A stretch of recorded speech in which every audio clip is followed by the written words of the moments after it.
Bora lá então, estamos de volta aqui no Berlinda em Foco. Tivemos uma queda, faz parte, rede social é isso mesmo. Estamos começando o Berlinda em Foco desta quarta-feira para Ponto Connet, sempre conectado, Avenida Henrique Bier, 2480 no bairro Campina, também com a gente EGP, Energia que Conecta, que fica ali na Avenida Getúlio Vargas, 3865, bem ao lado da Schneider 98261-2571. Sicredi, abra a sua conta no Sicredi. Unimed Vale dos Sinos, Par Consultoria e Assessoria, Ortopedia Leopoldense, Valier, Medicina Personalizada, Avante Locação e Transporte, e também com a gente Percom Contabilidade. Muito boa tarde, meu amigo Eduardo Werneck, tudo bem contigo? Boa tarde, Palinha, tudo bem? Mais uma quarta-feira, um diazinho gostoso hoje. É verdade, bem sem gostoso. Sem muito frio, fresquinho, sem chuva, graças a Deus, depois do final de semana com chuva. Boa tarde, tu não gosta de chuva, Eduardo? Depende, eu fui para a serra. Ah, não, daí. Ficamos um final de semana na serra, só chuva. Daí não, né? E agradecer também a nossa convidada por ter aceito o nosso convite, professora Maria Cristina, que já vai se apresentar daqui a pouquinho. Isso aí. E vamos lá. Sérgio, boa tarde, tudo bem? Boa tarde, Palinha, boa tarde, Eduardo. Boa tarde, nossa convidada, a professora Maria Cristina. Como é bom tocar um pouco de as ideias, trazer as novidades para o nosso público. E hoje, mais algo novo que a gente ainda não tinha tratado nesse período que a gente está conversando aqui com nossos ouvintes. E esperamos que a gente consiga trazer cada vez mais notícias boas. Vamos deixar as coisas ruins de lado, que não importa. É verdade. Vamos passar para as coisas boas e daqui para frente. Uma pauta importante, né? Aliás, pauta do Werneck. Maria Cristina dos Santos Martins, professora. Aliás, o currículo da senhora eu até queria ter colocado ali na chamada ali, mas é professora, orientadora educacional, pós-graduada. E aí a nossa pauta é, né, pós-graduada em Justiça Restaurativa e Mediação de Conflitos. Boa tarde, professora. Boa tarde. Tudo bem com a senhora? Tudo, muito obrigada. Obrigada pelo convite, é uma honra e uma felicidade estar aqui nesse programa que vem trazendo temas tão importantes para a comunidade de São Leopoldo e tão interessantes, né? E um espacinho dentro de tudo isso que é feito no programa e discutido aqui com a comunidade, um espacinho para a gente falar de educação, porque, na verdade, tudo é educação. Tudo é educação, todos nós somos educadores em algum momento, seja como pais, como professores. E esse tema, então, que me é muito caro, que é a justiça restaurativa, no meu lugar de fala, justiça restaurativa na educação especificamente, né? Para mim é bastante importante. E se vocês quiserem que eu comece, eu já vou aproveitar. Isso. Aliás, a senhora falou educação, né? Ao longo... Eu até, tu sabe que está aí uma... Quanto tempo a gente já está com esse programa Berlinda em Foco? Olha aí, acho que é desde o início do ano. Então, desde o ano passado já. Ano passado. Já está então, durante esse tempo todo, que a gente não sabe, mas eu vou recuperar, a gente fala muito de educação, né? Uhum. Sérgio, a gente levanta muito essa bandeira, né? Aliás, onde a senhora está sentada aí, já passou professor, já passou uma juíza, e por aí, que é todo mundo que passa, a gente fala... Jaqueline, né? Isso. A gente fala em educação, né? Que é o princípio de tudo, eu acho. Então, acho importante, assim, quando a senhora fala... justiça restaurativa, principalmente, né, nessa área, né? Eu acho importante a senhora fazer uma introdução assim, né? Exatamente. Até antes que você começa, eu sempre digo o seguinte: nós precisamos de educação, sim, mas não adianta só educar as pessoas com idade mais avançada ou meia idade, mas sim nós sim começar quanto mais cedo para as crianças. Exatamente. Porque aí ela começa a ajudar a impor aos familiares, aos pais, uma melhora da sociedade. Exatamente. O que tu estás trazendo tem tudo a ver com o que eu vou falar de justiça restaurativa, mas me obrigo primeiro a honrar algumas coisas, né? Eu sou uma pessoa formada pelo Pedrinho, depois voltei para dar aula lá, né, como orientadora, escola. Estudei lá. Estudou lá também, pois é, o Pedrinho, né, colocou tanta gente importante na nossa sociedade, o Rui Carlos Osterman, que até quem conhece mais tarde, né, eu consegui bolsa com ele, na época que os deputados, né, ofereciam bolsa de estudo, a Escola São José, então eu fui muito feliz, comecei no Jesus Menino com 3 anos, então eu sempre fui muito feliz, né, nesse sentido com a escola e com essa, digamos, um protagonismo da minha mãe, que na época, eu tenho 52 hoje, colocar na escola aos 3 anos de idade, né, em boas escolas, né, escolas municipais, escolas públicas. E a justiça restaurativa chegou na minha vida em 2010, quando o doutor, agora que é desembargador, Leoberto, passou pela Faculdade Dom Bosco de Porto Alegre falando sobre justiça restaurativa. Na época eu achei muito importante, mas aquilo ficou lá, né? Aqueles aprendizados que ficam um pouco adormecidos até que realmente façam sentido. E mais tarde, então, eu fui para o CPCO, se não me engano, CPCA, que é lá em Porto Alegre, que é o Centro, então, de Promoção da Criança e do Adolescente, que num período de férias desses aí, alguns anos atrás, uns 4 anos atrás, com calor de 40 graus, eu fiz o curso de Justiça Restaurativa, o primeiro, né? Então, esse centro lá, que é comandado por um frei, ele ofereceu esse curso, né, aberto a educadores. Depois disso, eu fui para a Júris, e aí lá dei continuidade, então, fazendo curso de facilitador, de círculos menos complexos, mais complexos, e instrutora de justiça restaurativa, que é agora. E quando eu, enquanto orientadora educacional, que sou em Sapucaia do Sul, concursada, estava no Estado antes, o que acontece? Caiu a ficha, eu disse, é isso que eu quero um espaço, porque eu tenho mestrado em Linguística aplicada, mas não me sentia completamente feliz em língua portuguesa. E quando eu fiz esse curso, eu disse, eu quero um espaço que eu possa falar de valores. E a justiça restaurativa traz muito isso, né? Nós somos seres humanos complexos, nós somos muito mais do que a Cristina, do que o Sérgio, do que o Leandro, a gente é um ser muito mais, né, complexo do que isso, e a justiça justiça restaurativa traz esse olhar e essa possibilidade. O ser humano, ele é muito mais do que aquilo que ele mostra, o que ele apresenta, né? Então a gente é um grande iceberg. Tem lá toda a história de vida, toda né? Que cada um tem a vida. sua própria, cada um é um ser único. Um ser único, com suas contribuições, com a sua sabedoria, com a sua educação. Então, o círculo ele convida muito, que é uma das questões dentro da justiça restaurativa, é o círculo de construção de paz, que é o que mais se leva para a escola, né? E o aluno é convidado, porque a justiça restaurativa é um grande convite, a sentar em círculo, a aprender a distribuir a questão da hierarquia, quando todos sentam em círculo. Então, o professor não é mais do que ninguém, nem o diretor ali, né? Então, é uma hierarquia distribuída, existe um facilitador que vai facilitar aquele espaço através de perguntas, de uma conversa e de um convite, mas ele aprende, né? Então, se eu estou sentado em círculo, através de uma pergunta em que vou ter a possibilidade de contar a minha história, o outro a possibilidade de ouvir, porque é uma possibilidade de fala e de escuta, e eu vou trabalhar dentro disso também os meus próprios valores, e também vou trabalhar com isso a questão de ouvir a história do outro, e ouvir isso 14 vezes, ou 15 vezes, né? Então, eu vou trabalhar, inclusive, a minha ansiedade. Então, o círculo é bem interessante nesse sentido. Antes da gente começar a falar sobre como funciona, e acho que era bom falar primeiro o que é a justiça restaurativa, como é que surgiu, e como é que está hoje, funciona, quem é que está envolvido nessa, além da professora Maria Cristina, a nível nacional, mundial, como é que surgiu isso? Isso é bem bacana, até porque o convite de vocês me fez ir atrás de uma informação, né? De quantos municípios no Rio Grande do Sul possuem a lei, né? Porque a gente não pode ficar só dependente de uma política. Essa acredita, incentiva o círculo de construção de paz e a justiça restaurativa. Aquela não acredita e a coisa volta para o marco zero, né?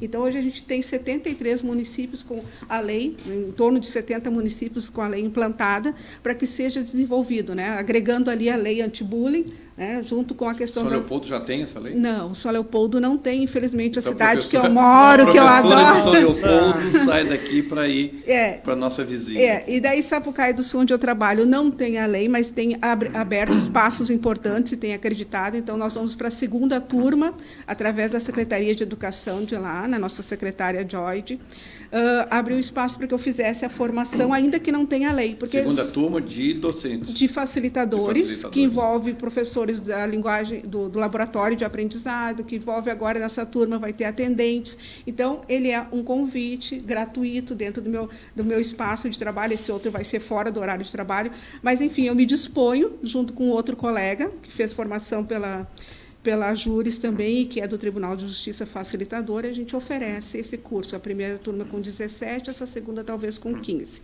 Mas a justiça restaurativa, quando é que ela surge? Ela, na verdade, ela já está aí, ela faz parte da nossa ancestralidade, sentar em círculo e conversar, na verdade, se perdeu no horizonte e no Ocidente, que é a palavra que eu queria ter dito, se perdeu no Ocidente porque a gente perdeu esse hábito, né? Um dos poucos hábitos que a gente tem ainda de sentar em círculo, olhar para as pessoas, inclusive esse movimento dos olhos, de olhar, né? Ele trabalha um outro local no cérebro, que ajuda bastante, né? A questão do centramento, a gente perdeu.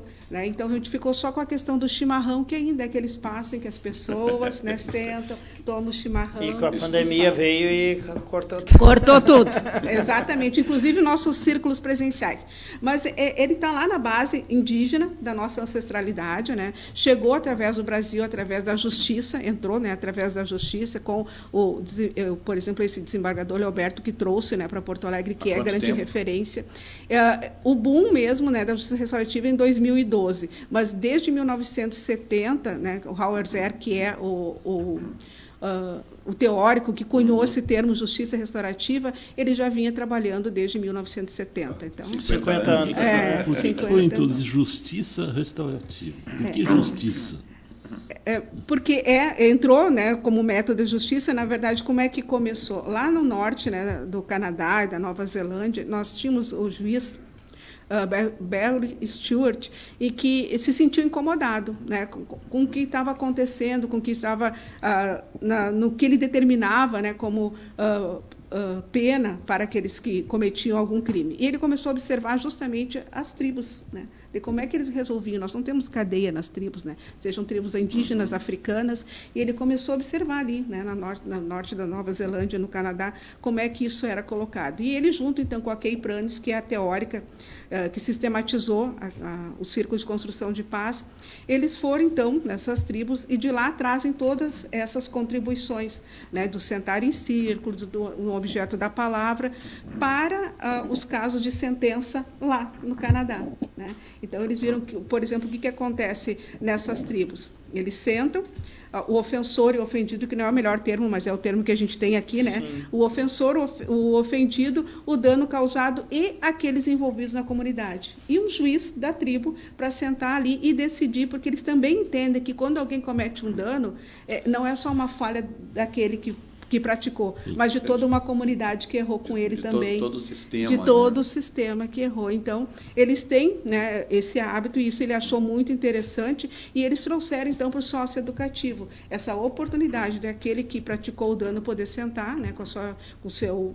Claro, a gente pergunta primeiro para a vítima se ela quer participar, né, porque a gente não pode forçar a barra. Forçar, ou, na verdade, o que a gente diz que é revitimizar, né? Uhum. Então, se ele quiser participar, e ali, então, os envolvidos, que é a vítima, o ofensor tem a oportunidade de restaurar aquele dano, né? Pensando que a pessoa ela não estava no seu melhor, mas ela pode estar, que ela é muito mais do que aquilo que ela fez.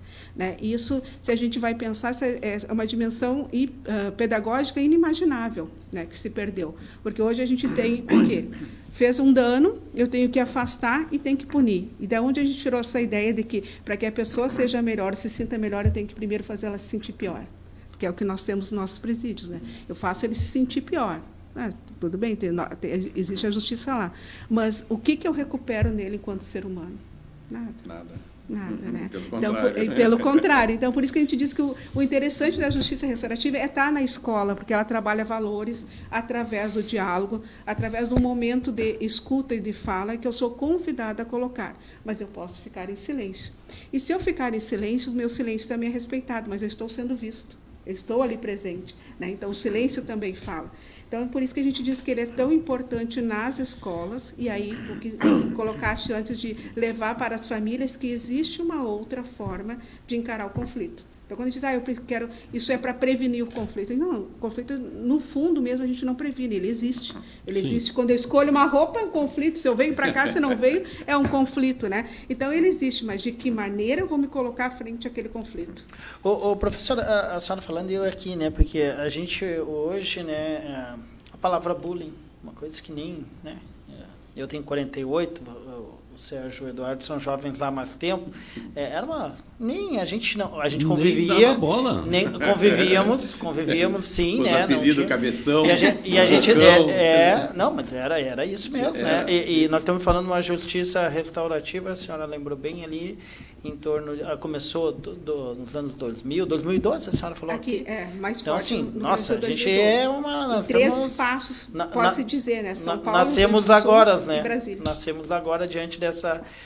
Como é que está? Como é que a nossa escola recebe isso, né? E funciona, quais os porque resultados? Também, porque, assim, a geração é outra também, né? Que daí eu estou falando o Sérgio, também a senhora, o Eduardo, assim, a gente pega uma geração diferente e agora que vem com uma geração extremamente, né? Com uma liberdade total, né? Como é que eles recebem isso? Outra coisa, antes de entrar para a resposta, será que esse termo justiça não fica muito pesado para tentar colocar numa escola? A gente coloca na escola como práticas restaurativas. A justiça restaurativa, ela está no espaço da justiça, no fórum, né, até mesmo no socioeducativo. Nas escolas, são práticas restaurativas, que não necessariamente precisam estar sentado em círculo para praticar. Eu posso estar com um aluno, eu, por exemplo, enquanto orientadora, tenho a minha sala, ele chega lá, eu vou dizer... em vez de dizer o que te fizeram ou o que tu fez, que seria a pergunta, né? Eu vou dizer para ele, na verdade, qual foi o dano, como é que tu se sentisse ofendido, para quem praticou, o que tu estava pensando naquele momento, e para quem sofreu, como é que tu vê essa questão resolvida, como é que tu te sentirias melhor. Então, um exemplo de criança, por exemplo, brigou lá no recreio, enfim, eu fiz essa pergunta, o que aconteceu? Ele conta a história, depois que ele contou o outro, que praticou o dano, a briguinha, vai contar os dois juntos, né? E se tem mais colegas, eu sento junto, daí cada um conta, e depois eu pergunto, ele me empurrou, ele caiu, enfim. Pois é, e o que tu precisa para que tu te sinta melhor agora? Porque a gente está trabalhando, eles vão continuar na mesma escola, no mesmo espaço, né? Ninguém vai ser tirado dali. E aí ele vai dizer, professor, ninguém vai para a cadeia. A professora, eu quero que ele fique uma semana sem falar comigo. Eu achei um amor, uma graça, porque é isso, entendeu? Estabeleceu um prazo. Eu quero que ele fique uma semana sem falar comigo. Eu disse, tudo bem, uma semana. E depois, o que tu acha? Depois tudo bem por mim. E para ele, tudo bem por mim. Então, é isso, é muito simples, mas é muito potente. É isso, ele não quer nem um pedido de desculpa. Ele não queria nem um pedido de desculpa. Poderia pedir, gostaria que ele me pedisse desculpas, né? Então, assim, são várias realidades. Esse é um pequeno exemplo, mas tem um outro exemplo importante, que daí foi uma turma inteira, isso lá na cidade onde me deram a possibilidade, que no caso Sapucaí do Sul, uma turma inteira não queria determinado professor. Confundiram o fato, né, dele vir de uma outra escola, então ele estava mais duro, né, nesse sentido, porque estava chateado, e ele tinha determinada opção sexual. Eles começaram a misturar as duas coisas. Daí eu disse, não, uma coisa é a vida do professor, a outra coisa é o que vocês têm para dizer. Então, a gente chama antes, prepara esses alunos, o que vocês gostariam de dizer? Ele não nos ouve, não nos deixa conversar, etc. Chamei o professor, que a gente chama isso de pré-círculo, que é preparar, perguntar se as pessoas aceitam, participar, que vai ser uma conversa estruturada, que eu não vou interromper enquanto o outro estiver falando. Aí eu disse, professor, eu vou lhe perguntar isso. Está tranquilo para o senhor participar? Né? O senhor vai ter a sua oportunidade de fala, eles também, ninguém vai criticar ninguém, não é essa a ideia. Ele, tudo tranquilo. Quando chegou na terceira ou quarta componente do grupo, eu podia ir embora, não precisava mais estar ali. Porque eles disseram o seguinte, professor, olha, o que acontece na sua aula, eu gosto muito da sua aula. E eles, assim, obedeceram à risca o que eu tinha comentado no pré-círculo, né? Falar só da questão, não ofender a pessoa. E aí ele disse, quando eu estou virado para trás, na verdade, o meu colega está explicando, porque eu não entendo bem o que era lá, que era... algumas classificações que estavam fazendo lá dentro do que eles estavam aprendendo, né, que era análise sintática, enfim. eu não entendo bem, o que o colega fazia era me explicar, não é que eu estou desvalorizando a sua aula. E foi indo, e aí o professor foi escutando e todo mundo seguiu aquela questão, olha, é só isso, né?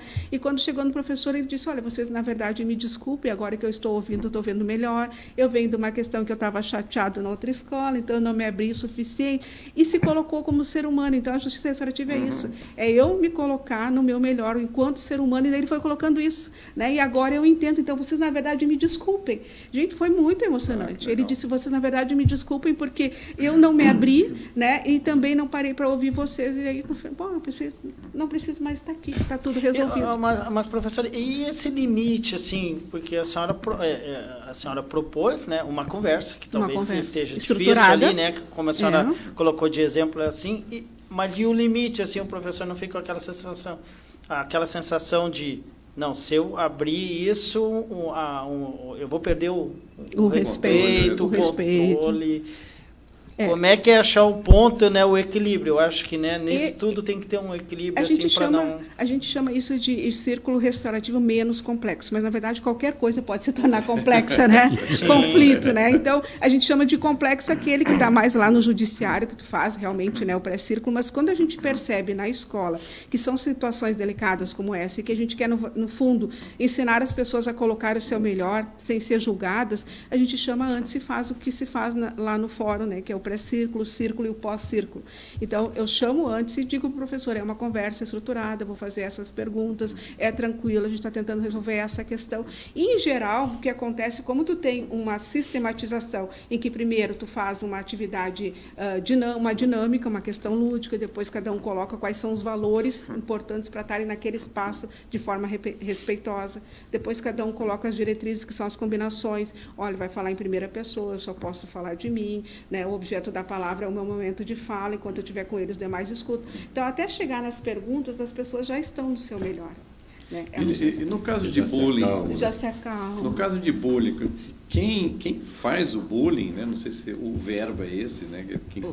Quem aplica o bullying, normalmente é a pessoa que já vem dessa prática há muito tempo, ele já costuma... Talvez até natural, né? Para um jovem, assim, aquela piadinha. É possível reverter isso num jovem, num adolescente que gosta de fazer o bullying? Normalmente eles pegam para Cristo, né?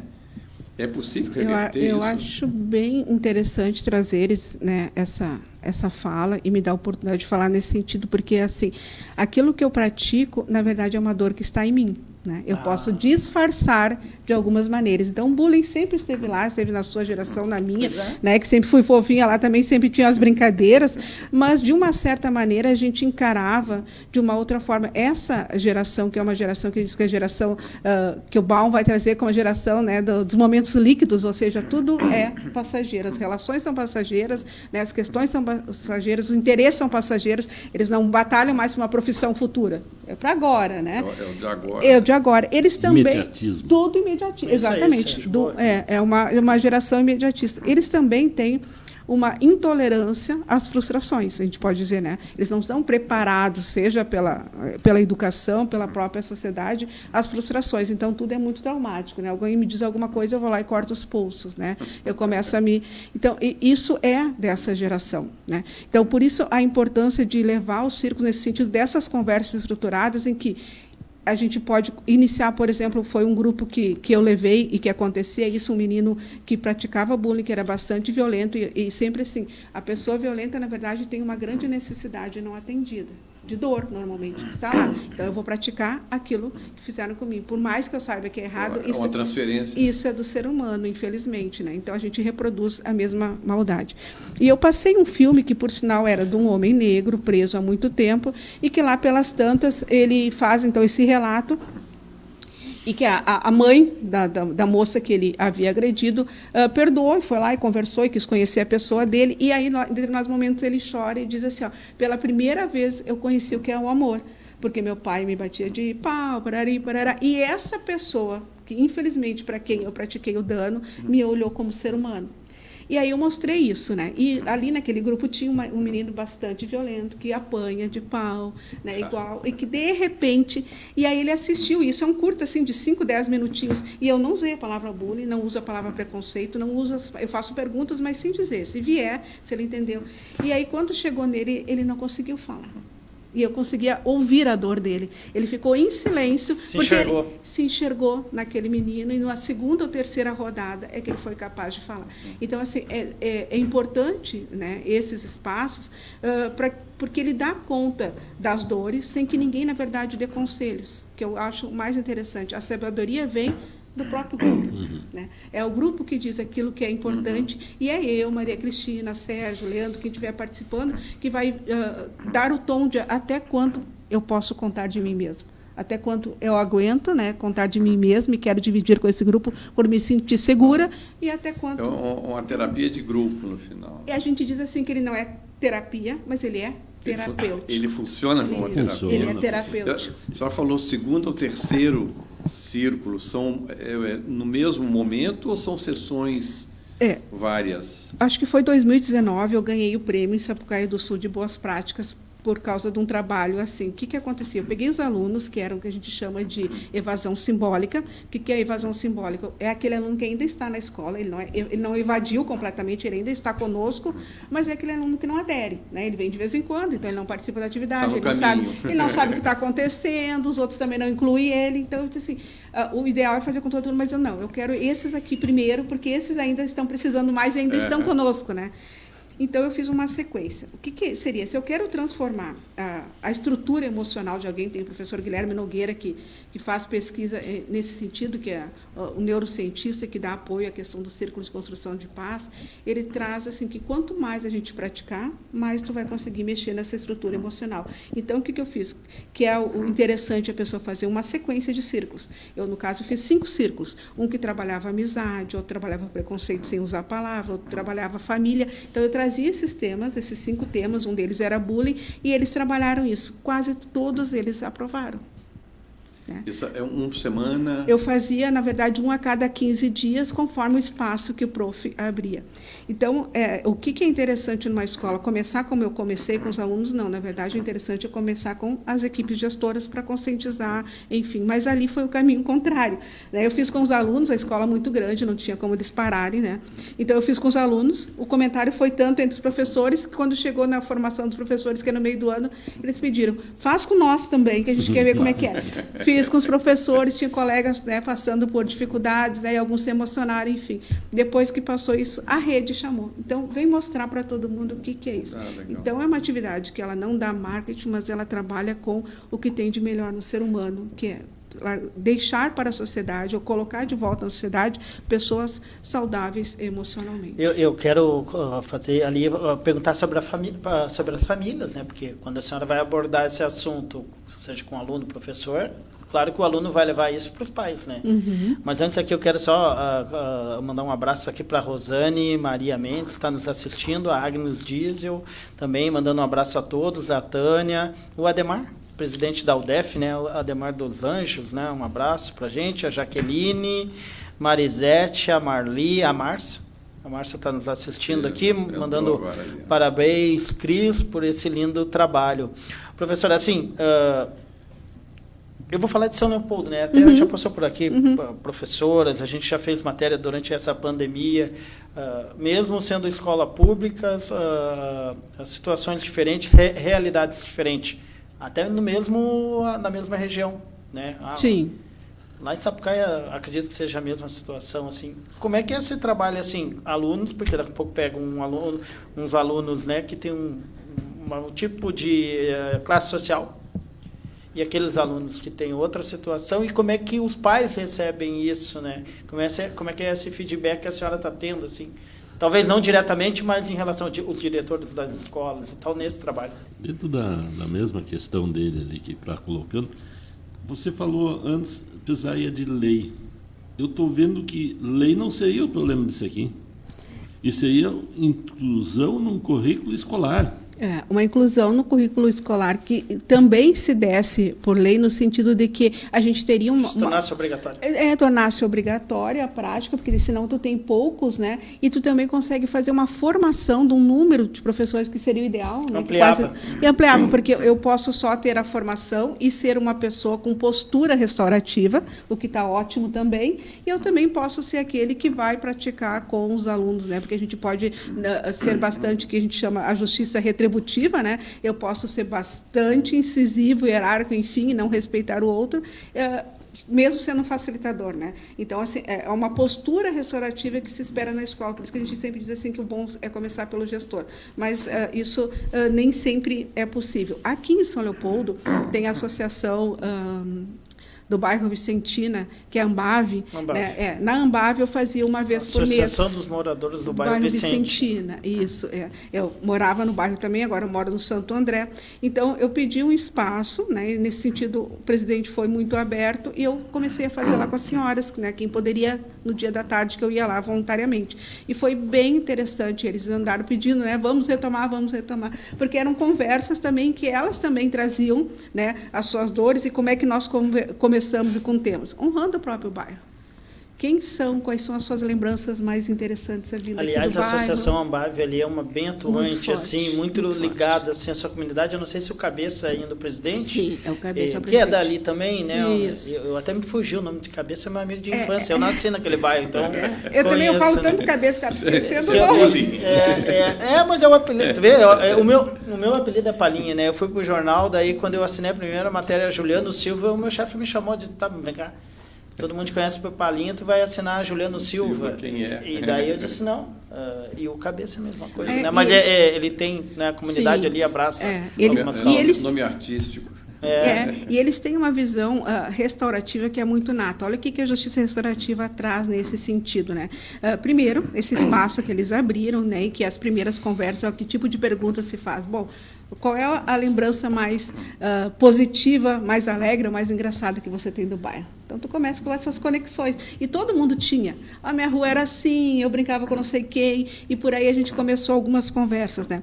Quando chegou o momento da pandemia, que a gente parou com os círculos, e era muito bacana, lá na segunda vez ela já tinha uns bolinhos lá, umas coisas preparadas, porque esse momento agradável. Ali era com mães. Não era com professores. Não, com mães. Com a comunidade, com quem quisesse, né? Tá. Com quem quisesse participar. Ou seja, não precisa ser numa escola. Não. É que ali, para quem não conhece, a escola Irmão não, ali é Castro Alves. Castro Alves fica em frente, próximo, né? Rui Barbosa, tudo ali próximo, né? Mas é que a Ambave é praticamente, a Castro Alves, eu acho que é praticamente ao lado, assim, só para o pessoal visualizar, assim. A justiça restaurativa é aqui no Brasil que ela entrou através da justiça. Na verdade, ela é uma justiça de comunidade. Né? Ela foi feita para isso. Começou com os índios, Isso, de comunidades. Então, quando eu fiz uma camiseta chamada Umbututo, então, quando a Kay Prandes, que sistematizou, veio a Porto Alegre, eu mostrei para ela e pedi que a tradutora dissesse, olha, essa camiseta é onde eu vou, no bairro, né, da Ambave, fazer os círculos com essa camiseta escrito Umbutu, né, e com o desenho, então, da tribo africana atrás, eu levo sempre essa camiseta. Bom,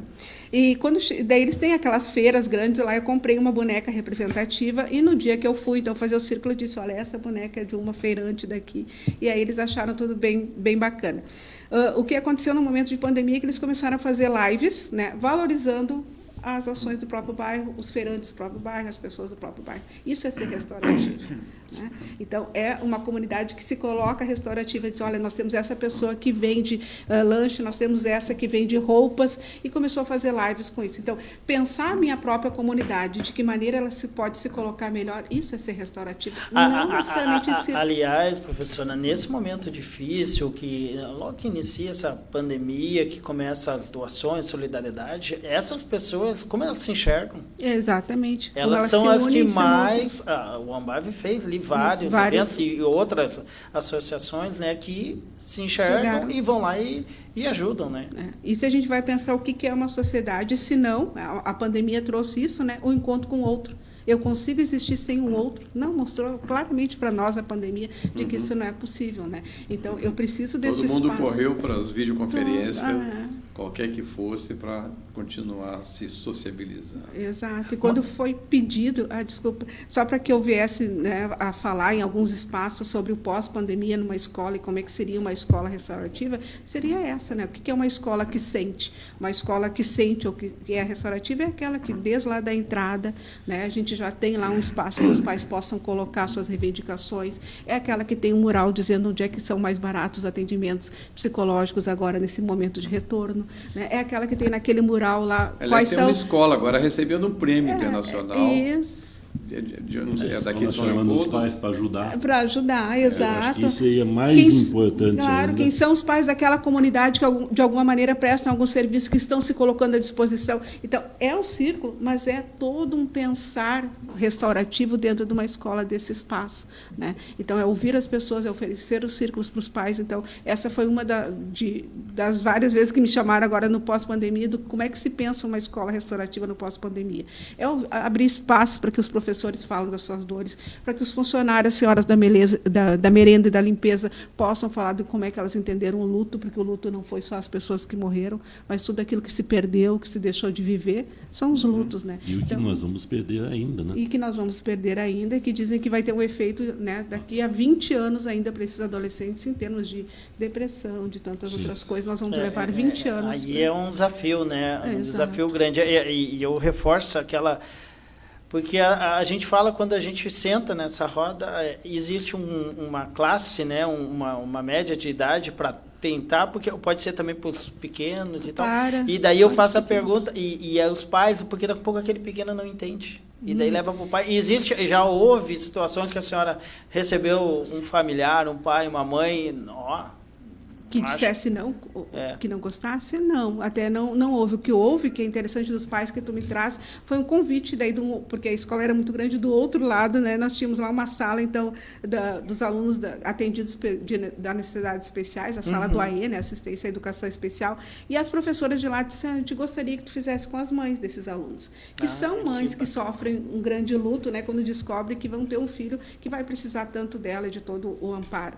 E aí eu fiz com essas mães, e foi muito interessante o que elas trouxeram, né, dessa questão do luto que elas vivem, né? As pessoas cobram o filho, né? Não é aquele filho ideal, né, que tem algum problema que vai precisar, o que as pessoas cobram, o que elas se cobram, quantas delas ficaram sozinhas, sem o apoio do marido, que não entendia muito a questão, outras que ficaram realmente sozinhas para alimentar. Então, foi um círculo muito potente, que eu posso dizer que eu aprendi muito mais como ser humano do que qualquer outra coisa de ouvir, né? Como é que eram aquelas mães, como é que era o dia a dia delas, o quanto elas abriram mão das suas vidas. Daí depois a gente fez, a gente chama de a roda da medicina, que é olhar para os teus 4 quadrantes, teu emocional, intelectual, né, o físico. E aí eu perguntava quais daqueles quadrantes ali elas tinham dado menos atenção. Todas elas tinham dado menos atenção para o seu pessoal. Pessoal. São grandes doadoras, né, de carinho, de atenção.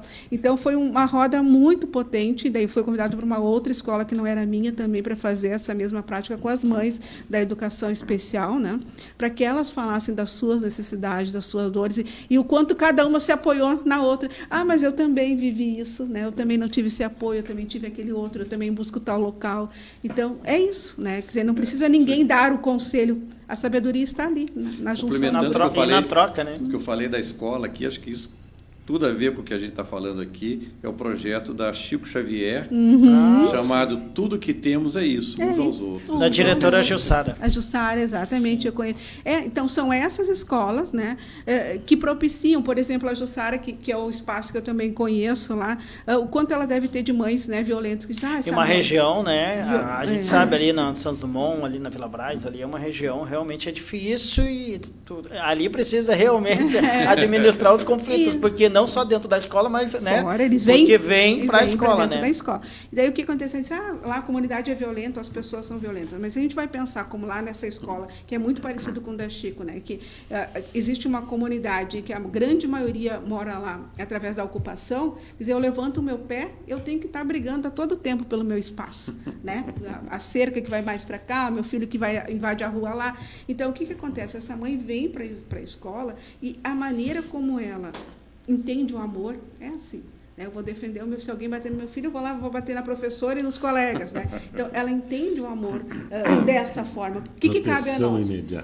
O que cabe a nós? Educar também essa mãe, mostrando que existe uma outra forma, sem necessariamente negar o que tem de mais bonito, que é a própria herança, a própria ancestralidade, a própria raiz que ela tem naquele bairro, né? Mas mostrar que existe uma outra forma, existe um espaço de diálogo mais seguro, que tu vai ser olhada do jeito que tu é, com a inteligência. Não é porque eu fui criado assim que eu tenho que agir assim a vida toda, né? Eu tenho que manifestar assim. Então, isso é bem interessante. Isso ficou muito claro para esse menino, que eu dei o exemplo, que ele chorou, que a mãe não sei se ainda tem, mas tinha um porrete atrás da porta quando ele chegava por qualquer coisa, o quanto ele sentiu a dor daquele homem, né? E o quanto ele não quer ser assim. Daí, num outro momento, ele acabou batendo em alguém e ele veio para uma conversa daí no individual. E aí eu fiz essa conversa, o que foi que tu fizeste, como é que tu pretende reparar, aquelas coisas todas. E aí uma postura de orientador restaurativo que eu perguntei para ele o seguinte: tu já percebeu que a maneira que te dói e que te incomoda, a forma como a mãe reage, é exatamente como tu reage com os outros? Gente, ele encheu os olhos d'água. Eu disse, tu sabe o quanto é difícil, o quanto tu vai ter que ser forte, né, potente, para não repetir. Aquilo que te dói é a forma como tu trata os teus colegas. E é muito difícil, a gente tem que ser muito forte. É uma luta individual, né? Dele, pessoal. Para que a gente não repita. Porque se eu sofro uma dor, eu tenho que ser muito forte, trabalhar muito bem o trauma, para que eu não faça isso nos outros. Então, eu acho que aí está a potência da escola. E também tem um espaço bem importante, aberto pela Associação dos Orientadores Educacionais do Rio Grande do Sul, que eu gostaria de honrar aqui, que tem aberto, então, um espaço para a segunda edição também, para formar facilitadores, né? Por uma pequena taxa, os sócios da associação de todo o Rio Grande do Sul, então, fazem a formação. A gente teve a primeira formação com 20, né, porque foi online, então online nos trouxe, isso foi possível, né? E agora vamos para a segunda formação. Mas também a gente abriu, dentro desse convite, que uma das componentes lá da diretoria, a Manuelita, ela me fez um desafio. Quando eu fui falar para a Imeron, que é a Escola de Magistratura de Rondônia, sobre uma escola restaurativa, sobre resiliência na educação, coisas assim, ela ouviu, né? Isso aqui é interessante, estava falando lá para Rondônia, e ela ouviu, e ela disse, quem sabe tu pensa numa fala para os nossos orientadores de como é que seria o pós-pandemia da escola.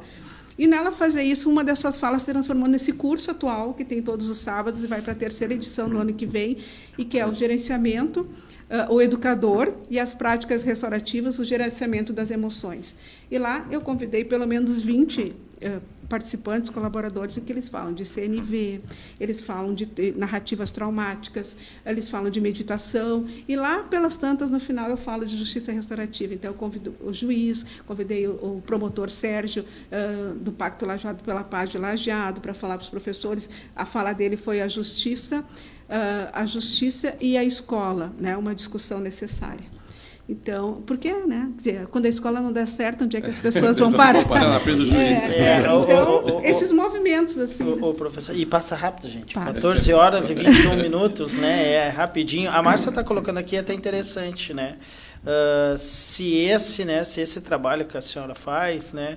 Se já foi convidado para fazer numa escola particular, porque a senhora falou na escola pública, né? Sim. E aí é bem interessante, porque daqui a pouco, né, outro público, né? Sim. Não, nós temos bastante trabalhos, né, escolas particulares, e eu sei que tem a escola, acho que é São José também o nome, Caxias do Sul trabalha muito, porque lá mora o Dr. Roberto, né, esse desembargador.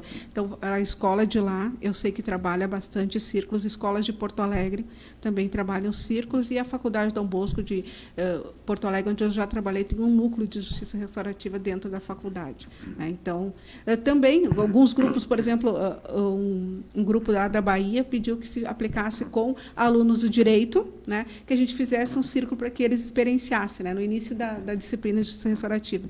E foi muito bacana. Então, online também? Online.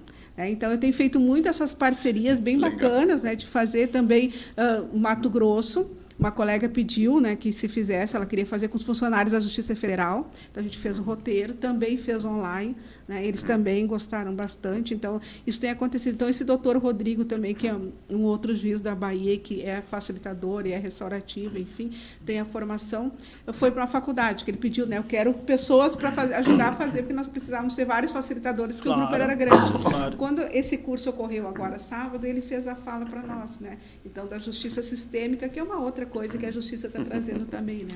A justiça está evoluindo bastante nesse caminho alternativo. Mas é importante. Alternativo complementar. Para não chegar neles, né, professor? Então, na verdade, começar a educar. Isso aí, Sérgio. Isso aí. Eu até estava pensando. Para não chegar neles lá, porque vai cair no colo deles. Se não resolver agora, vai cair lá. Seria um tipo de atividade que se pudesse fazer em associações, nas áreas sindicais, nas empresas. Condomínio. Tem, já tem teve uma aqui, atividade feita em Caxias, né, que foi feita exatamente com condomínio, né, então era um condomínio popular, muitas pessoas, né, cada um tendo que decidir, eles fizeram o círculo exatamente feito. Aliás, é um dos maiores conflitos que acaba caindo no colo da justiça, essa problema de condomínio. Como é que vai ser a nossa caminhada dentro desse condomínio? O que a gente precisa para ficar bem aqui? Bem no momento em que eles estavam recebendo as chaves. Então, os espaços onde ela pode estar são inúmeros, né? Porque é o espaço onde está o ser humano, existe conflito. Onde existe conflito, precisa de diálogo. O diálogo com as pessoas, né? Com as pessoas. E a maior doença que nós temos no nosso país é a falta de diálogo. É a falta de... Exatamente. É isso o problema. E de respeito, né, dos limites, né, dos limites. A Agnes está colocando aqui, né, que ela faz visitas e caminhadas semanais ali pelo espaço da Chácara dos Leões, né, na Brás e na Padre Oreste, e também lá na invasão da Santa Marta. Eu não sei se a senhora conhece a Agnes, né? Então, e a Márcia está dizendo assim, que show, né, que bom que tem já nessas escolas particulares, né, esse trabalho.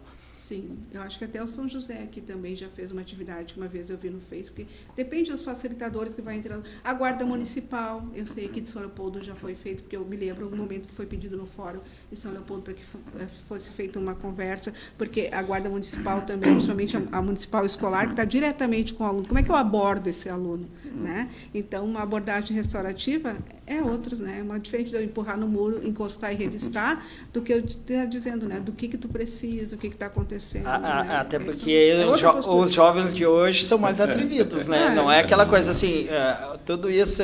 Tem que explicar por quê. Mas tudo isso que a professora Maria Cristina está trazendo aqui, na nossa época, um olhar do professor era suficiente.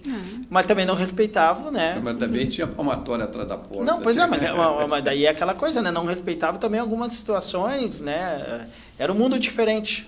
Era um mundo diferente. Que a gente pode aprimorar, né? Não precisamos viver nas cavernas a vida toda, né? Porque só o punitivo não está resolvendo, né? E também as questões assim que está por trás, que são os pressupostos do círculo, que cada um é necessário pelo que traz, para todo mundo de forma interconectada, não existe o jogar fora, né? Não existe eu fazer aqui e não refletir para ti. A pandemia trouxe isso. Então, se tudo isso for trabalhado de verdade na escola, a gente vai ter outra sociedade. Né? Eu estive escutando um professor dizendo, ele chegou numa sala de aula, bagunça dos alunos. Tá, mas se eu vou chegar lá, vou me impor, eles não vão me aceitar. Então, vai ser uma bagunça generalizada. Uma bagunça generalizada, exatamente. O que ele fez? Eu tenho que me colocar na posição deles, eu vou lá para ensinar e também vou lá para aprender. Porque são momentos diferentes, idades diferentes. Exato. Nós temos um meio de vida que a gente herdou dos pais. E as crianças já têm um outro que herdaram dos seus pais. Então, nós precisamos tentar nos encaixar para que cada um com as suas histórias, com seus ensinamentos. Exatamente. Então, nessa altura, o professor não é o sabe tudo. Ele tem que aprender alguma coisa com as crianças para poder ensinar melhor. E cada vez mais o professor vai ser isso, né? Um grande mediador. E um grande mediador também desses sentimentos, né? Porque os conteúdos estão todos aí. A questão é como é que as pessoas vão trabalhar e que pessoas vão ser essas, né? Para trabalhar com esses conteúdos. Então, como nós vamos levar o pessoal do magistério para conseguir... Eles têm que fazer mais cursos também. Porque a gente vê muitos professores que tiveram... concluir a sua faculdade e, a partir dali, só esperando alguém dar curso. Se alguém paga, eu faço. Será que não existe alguma coisa que a gente podia tentar modificar para incentivar esses professores a buscar mais novas teorias de chegar ao aluno?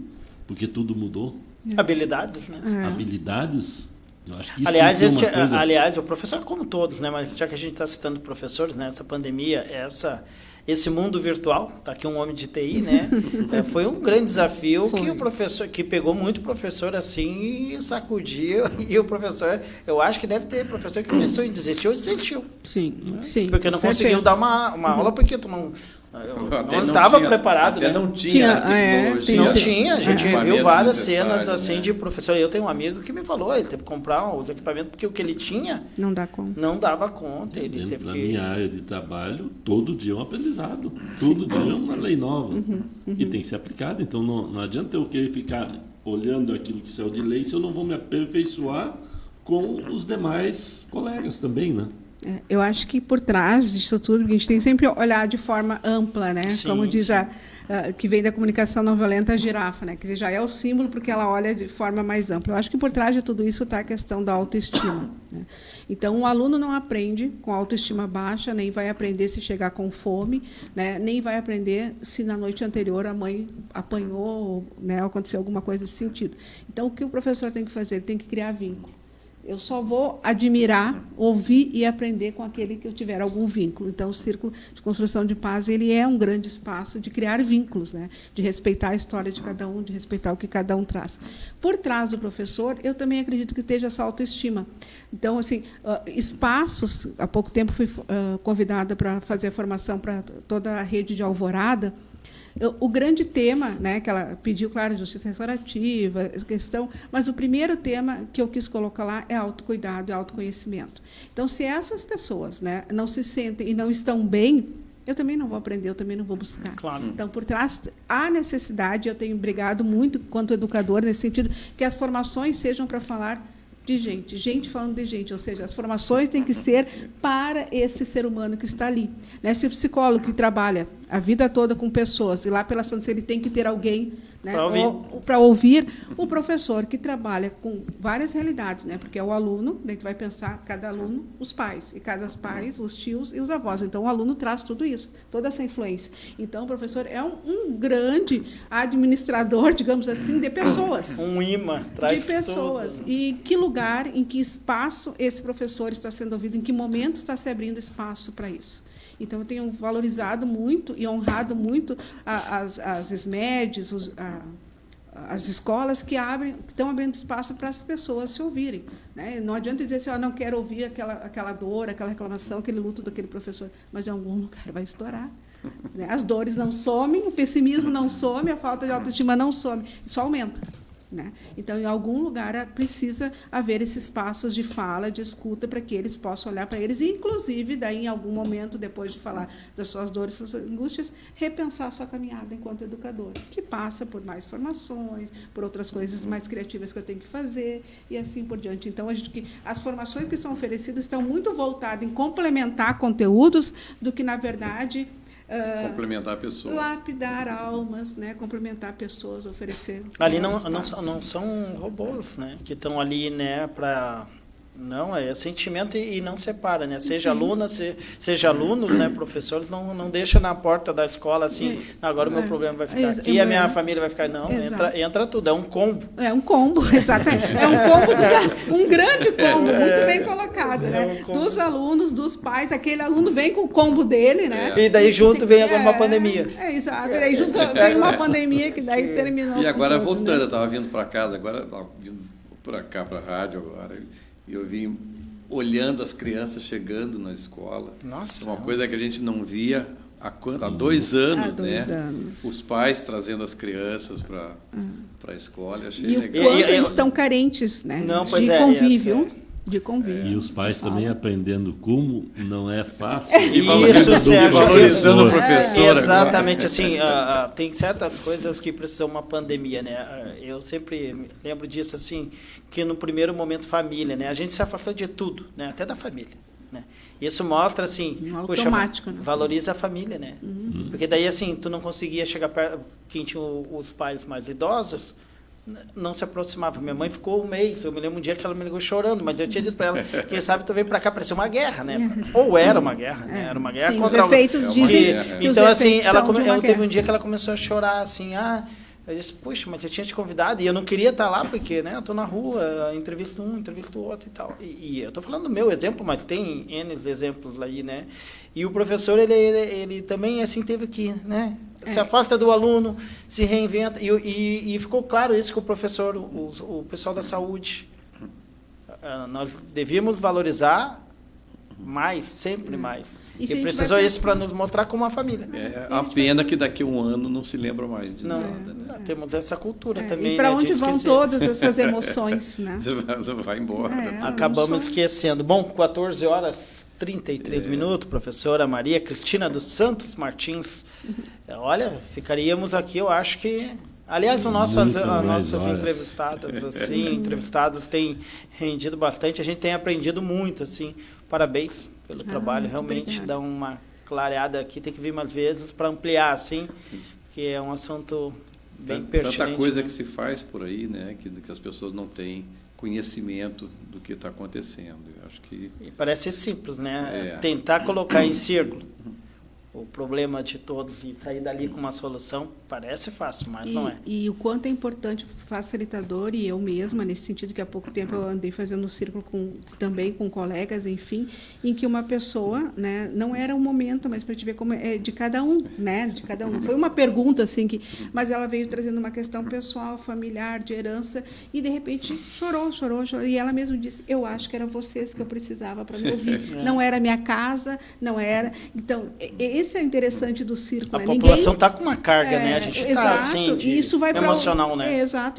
A demanda reprimida isso vai para algum lugar. Então, nós estamos falando de valores, de coisas interessantes, e daqui a um pouco ela começou a chorar de uma mágoa com a mãe, questão de herança, e ela disse, eu vou precisar chorar. E a gente deu o espaço que ela precisava, o tempo que ela precisava. Ninguém fez nenhuma pergunta, porque a gente não está ali para perguntar, mas a gente agradeceu a confiança, né? Porque ela nos confiou, né, aquele momento ali. Então, essas questões. A gente voltar para a escola, e eu tenho pedido muito isso para as escolas, sem um momento para que as pessoas falem do que elas estão sentindo, do que elas viveram, de como elas viveram, e simplesmente entrar no automático, temos que voltar, bota as crianças lá. Não existe nem para as crianças, nem para os professores. Preparar o terreno, né? Tem que preparar as pessoas. Como se nada tivesse acontecido, né? Não, porque foi muito o que aconteceu. Né? Professora, mais uma vez, obrigado. Conta sempre com a Berlinda. Espaço aqui, legal, né? Ouvir a senhora e abraço a todos os professores. Agora há pouco, né? Foi dia dos professores, então se sinta abraçada, a senhora, os demais professores, os demais colegas. Muito obrigada, eu vou levar para o meu espaço e muito obrigada por esse espaço. Eu acho que o São Leopoldo tem ganhado muito como espaço, como este aqui. Obrigada. Que legal. Sérgio, até a próxima. Tenho que agradecer, realmente eu estou pensando em tentar fazer um outro tipo de trabalho nas nossas entidades. O Sérgio, cada pauta que a gente traz, o Sérgio é bastante envolvido, assim. Porque a gente ele sempre traz para nós, né? Precisamos unir a sociedade diferente. O meio é diferente. Então nós temos que trazer para que nós ganhamos conhecimento como podemos ajudar a trazer as pessoas. Eu acho que isso é muito importante. E eu estou já planejando. Vou pegar o seu contato para fazer um evento. Muito Eduardo, obrigado. Parabéns pela pauta. Muito obrigado. A Márcia, agradecer a Márcia também. Aproveitar também aqui, estava conosco aqui o Ademar, você falou no início lá da UDF, e a gente está sabendo que a UDF, ele comentou conosco quando ele esteve aqui, que eles conseguiram, acho que através do Fundo Social, uma van para levar os cadeirantes. Sim. E a gente está sabendo que a van está com os 4 pneus careca. Nossa. Colocando em perigo até o pessoal que ele transporta. Então, quem sabe tem algum fornecedor de pneus aqui na nossa audiência aqui que queira ajudar a UDF ali fornecendo. E a nossa audiência é boa, porque com o Ademar, quando a gente falou de uma rampa que não tinha na prefeitura, na outra semana apareceu a rampa, né? Apareceu a rampa. Então, quem sabe aparecem os pneus da van lá do certo, então. Ademar. Então, só finalizando, agradecendo mais uma vez a presença da nossa convidada de hoje, Maria Cristina, com uma pauta que com certeza muita gente desconhecia a existência desse trabalho. Justiça restaurativa na educação, na escola, né? Que legal.